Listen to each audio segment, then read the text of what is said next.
Hello Libras, I'm Christy, you're watching Tiny Turtle Tarot, and this is your reading for the week ahead. As always, if anything I say resonates or you feel it will in the future, please let me know by liking and subscribing. Let's get on with your reading. What's happening for the beautiful Libras this week?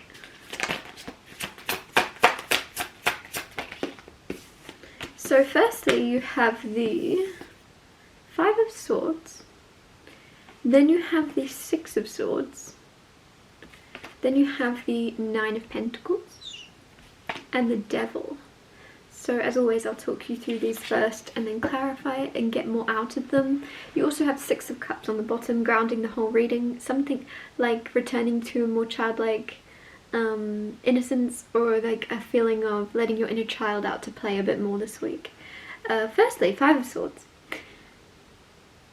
There is a little bit of conflict, and I feel as if this could be very much from other people around you, because it's almost annoying me. It's like, ugh, that's the feeling. And so I don't feel like the conflict's coming from you, unless it could be mental conflict and it's making you go, ugh, like you're annoyed with yourself or even questioning yourself or like overthinking, whatever it may be. But it's the feeling of ugh at the start of the week, but it's because of the unnecessariness, that's not a word, of the situation. So if it's other people arguing, it's not the fact that they're arguing, because sometimes it's good to disagree to kind of settle differences and air emotions, but there's something where it's unnecessary and it's not actually very productive, so it's just a feeling of ugh, at the start of the week at least. So this could be co-workers, this could be friends, family, loved ones, I don't know, but it's just this feeling of, why are they still talking about this? Why are they still bothering? You know, like, they both said what they needed to say, neither of them are willing to see it from the other's perspective. Why do I have to listen to this? That is this feeling. Especially if it's disrupting the peace, which it looks like it is. If you're in a very calm place and you're like really just zen, and then there's just this noise, it's like, ugh. Six of Swords, funnily enough, is this energy of zen. It's this energy of peace, of moving out of chaotic energy into bliss. Some of you might be, if you work in an office, you're somehow, and you're like, and I mean like, I don't know what it's called, but you know how they have like all the cubicles type of thing? You're getting somehow a break from that. You could be traveling and working on your own, or you could get your own little office. Others of you could start like working from home. I don't know if I just said that, but it's just this energy of you moving away from this unnecessary noise into peace, into calm, to calm the waters. And it's also, it might not just be at work, it could obviously be in family life or friendships and things like that. You're somehow finding a way to separate yourself from unnecessary drama, and it's just, things are a lot more quiet. It's this real quiet calmness to your life this week. Nine of Pentacles is financial independence, being very solid, very stable on your own. Some of you are going to move out of like working for someone else into working for yourself, and it brings this sense of peace and harmony to like be able to work from home, or to be able to work from your own space that isn't around other people's nonsense. The Devil card here, there is a sense, this, just because I've been talking about work so much, this could be workaholic, especially if you are moving into working for yourself and you're struggling to find that balance. You're like, well, it's better to work too much than not enough. And so there could be a little energy of overworking yourself, so just be careful. Clarify the Five of Swords, because it also, I feel like saying, like, sometimes it feels productive, like, oh, what's wrong with working as much as I can, but you'll burn yourself out, and then you won't be able to work as much as you can because you'll be burnt out. So just really pace yourself if you are working for yourself and finding that balance. Others of you, you still could burn yourself out in some way just from trying to earn a lot more, or find, like, you have stability coming in. You don't have to try so hard, you don't have to overwork yourself to get it. It will come to you from working, don't get me wrong, but also it will come to you in a more abundance without you having to exert yourself and tire yourself out. The High Priestess, clarifying the Five of Swords. High Priestess is kind of very intuitive, very psychic, all-knowing, right? but also keeping your lips sealed about what you know. You don't feel the need to share it with others. So especially if you're seeing other people fighting, other people arguing, you're like, well, I know neither of them are right, but I can't tell them that because then I'm just going to be arguing with both of them. That's this energy. I actually want to keep that really simple and keep that there. You're seeing other people fight and you're like, they're both very wrong. But I can't put my hat in the drawer. I can't put myself in the fight. I'm just going to end up like them and be fighting for no reason because they are not willing to listen to each other. Why would they be willing to listen to what I have to say? Clarify the Six of Swords.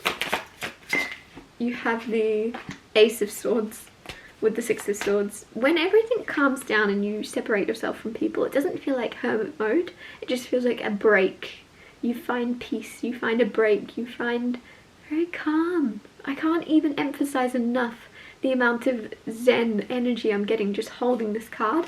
You're going to have a light bulb moment. You're going to have a just strike of clarity or a message come in. There's some inspiration or something very clear.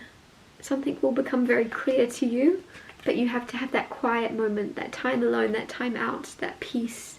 If you have any questions or any uncertainties or you're a bit lost, pull yourself away from the world for a second. Pull yourself away from people and just ask your question and an answer will come.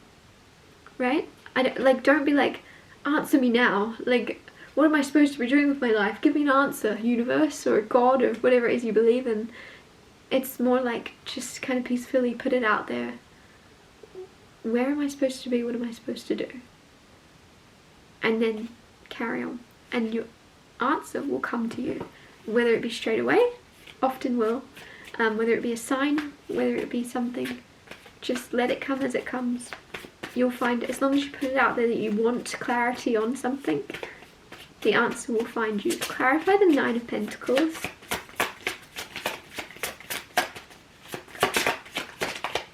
You have the King of Wands with the Nine of Pentacles. King of Wands, very confident, it's my card of fake it till you make it, because the King of Wands is a bit of an entertainer or a bit of an actor.